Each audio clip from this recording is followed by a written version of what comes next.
Bismillahirrahmanirrahim. Assalamualaikum warahmatullahi wabarakatuh. Banyak hal yang kita sebut sekarang musibah, besok kita bilang itu sebuah nikmat. Angle-nya doang yang berbeda. Tinggal kita yakin gak sama Allah Subhanahu wa ta'ala. Jadi bisa jadi hari ini ditolak atau hari ini diputusin, suatu saat kita mensyukuri keputusan itu. Alhamdulillah saya diputusin, itu disyukurin. Kenapa? Gara-gara diputusin, akhirnya dia menikah dengan orang yang lebih baik daripada kita. Syukur kan? Namanya cinta sejati. Gimana? Harus syukur. Alhamdulillah dia dapat yang lebih layak daripada saya. Dan saya mah nggak dapat sampai sekarang misalnya. Ya nggak apa-apa. Kayak Julaibib ya. Tunggu aja di masjid. Kan gak enak banget awalnya tuh. Gimana kita menganggap diputusin itu nikmat, apalagi diputusin dengan bahasa kita adik kakak aja ya. Kan berat ya. Gak enak kalau kayak gitu teh. Cuman nanti suatu saat kita akan mensyukuri nikmat itu. Kayak banyak orang yang ngerasa kok saya ngeband udah sekian lama tapi gak ada yang masuk ke dapur rekaman, sampai dia bikin kayak semacam sponsor me kan. Dia ngeband terus bikin arrangement lagu, dia posting di YouTube, diupload di YouTube supaya ada yang sponsor. Ternyata nggak muncul. Anak skate dia ngetrik tapi nggak ada yang jadiin dia brand ambassador brand tertentu. Akhirnya dia upload di YouTube ngetrik kickflip yang model baru apa gitu mungkin, atau no comply gitu, dia nggak ngetrik tapi bisa terbang-terbang.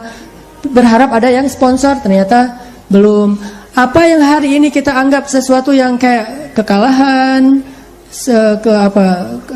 satu musibah, satu kesulitan, suatu hari nanti ketika kita paham, kita akan mengatakan itu nikmat. Dengan satu syarat, gimana pun kondisi yang kita alamin sekarang, jangan keluar dari jalur yang Allah ridhoi. Itu aja syaratnya. Makanya kan saya bikin tagline banyak main, banyak manfaat. Saya nggak berani bilang nggak punya dosa, karena itu namanya tazkiyatun mentazkiyah diri sendiri. La tuzakku anfusakum. Janganlah kalian menganggap diri kalian suci. Tapi maksudnya sedikit dosa ini tinggalkan dosa. Kenapa? Karena kalau kita udah ngelanggar, gimana pun kita sekarang lagi dapat nikmat banyak, terus kita melakukan dosa yang Allah nggak suka, nikmat itu bisa berubah musibah. Sebaliknya, ada musibah, kita masih on the track, musibah itu bisa berubah menjadi nikmat. Syarat yang Allah minta dari kita cuma satu itu, jangan melanggar, jangan bikin dosa, jangan ngecewain Allah Subhanahu wa ta'ala. Itu doang. Udah gitu bertahan aja, Allah kasih kejutan-kejutan yang sangat banyak dalam hidup kita. Saya punya teman orang Padang.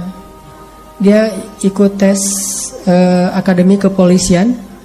Dari sekian banyak yang ikut tes, 50 orang yang keterima, dia salah satunya. Terus karantina 50 orang ini.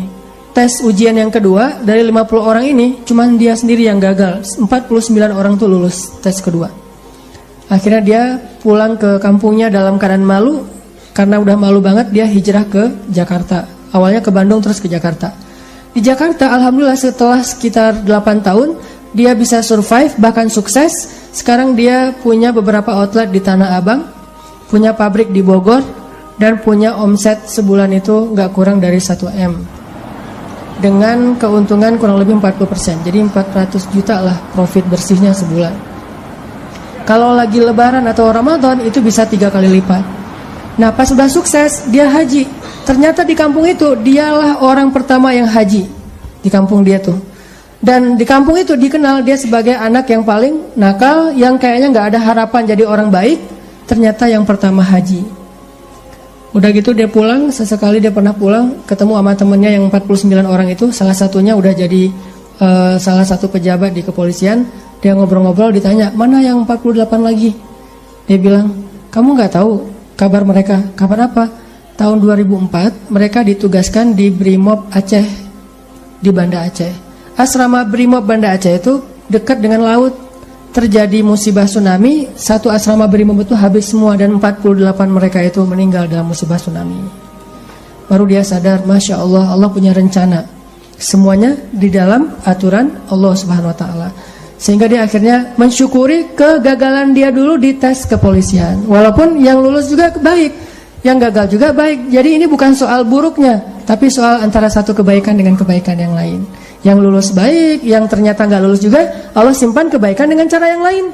Bahkan mungkin bagi dia sekarang, kalau disuruh pilih, dia lebih milih nggak lulus. Kalau dia sekarang udah paham. Dulu dia memilih lulus, dia stres, dia kayak putus asa gitu, pas ketahuan cuma dia sendiri yang nggak lulus. Tapi setelah dia paham maksud Allah, pasti kalau sekarang disuruh pilih, mending dulu kamu lulus apa enggak? Enggak deh, mending kayak gini aja, pasti kayak gitu.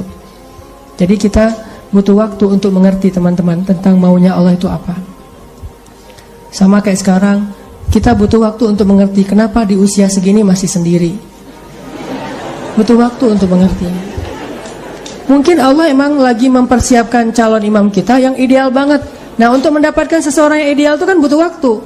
Kalau yang apa adanya kan, yang apa diobral gitu kan gampang. Tapi ini karena terlalu istimewa, kayak permata, mutiara, itu benar-benar dibentuk saking istimewanya, butuh waktu yang lama. Sama kayak kita beli kendaraan. Kalau yang warnanya pasaran kan langsung ready stock ya.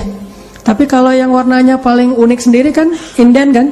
Sampai mau beli satu kendaraan aja indennya bisa 2 bulan. Kenapa? Warna ini jarang Pak, istimewa, sehingga harus inden. Kalau yang ready stock banyak tuh warna standar aja. Begitu juga dengan jodoh. Ada jodoh ready stock, ada jodoh inden. Nah, yang inden ini biasanya istimewa. Itu salah satu hikmahnya. Siapa tahu emang dia inden karena lagi mengkhatamkan Al-Quran. Dia berazam, ya Allah saya gak pengen nikah dulu sebelum khatam juz 30. Gak harus 30 juz kan? Sebelum khatam juz 30. Berapa lama? 15 tahun. Nah, mungkin dia pengen hafal juz 30 juz, mungkin dia pengen hafal 100 hadis, mungkin dia pengen mapan dulu supaya bisa benar-benar membahagiakan dan menafkahi keluarga besar, bukan cuma istrinya tapi juga mertua dan segala macam. Kita emang akan dikasih oleh Allah pasangan yang istimewa, makanya inden, sehingga kita bersabar. Mudah-mudahan ada kebaikan. La'allahu khair wa ma indallahi khair. Mudah-mudahan di sini ada kebaikan, apa yang ada di sisi Allah lebih baik. Terus berhusnuzon. Ketemu-ketemu, ternyata emang benar, wajar kalau kita inden, istimewa banget, akhlaknya itu luar biasa. Itu yang dialami oleh Khadijah. Nikah, meninggal. Nikah lagi, meninggal lagi suaminya. Kenapa meninggal? Karena Allah lagi mempersiapkan seseorang yang mungkin pas suaminya meninggal, Nabi Muhammad masih kecil. Tapi Khadijah disuruh punya keluarga dulu biar ada yang ngedampingin dia, terjauh dari fitnah. Cuman gak boleh lama-lama, harus pergi karena mau digantiin oleh orang yang lebih istimewa, yaitu Muhammad SAW. Mungkin bagi Khadijah ketika suami pertamanya meninggal itu musibah, nikah lagi. Suami kedua meninggal, lebih musibah lagi. Udah gitu sendiri sekian lama baru ketemu dengan orang yang paling istimewa. Gak ada manusia yang lebih istimewa daripada suaminya Khadijah, yaitu Rasulullah SAW. Allah punya rencana. Awalnya Khadijah menangis, yang kedua Khadijah menangis, tetapi setelah dia faham rahasia yang ketiga, mungkin dia akan mengatakan bahwa inilah yang terbaik untuk saya. Kalau saya tahu ini dari dulu, maka saya akan tahu bahwa Allah itu maha baik kepada saya. Ini artinya Allah punya rencana.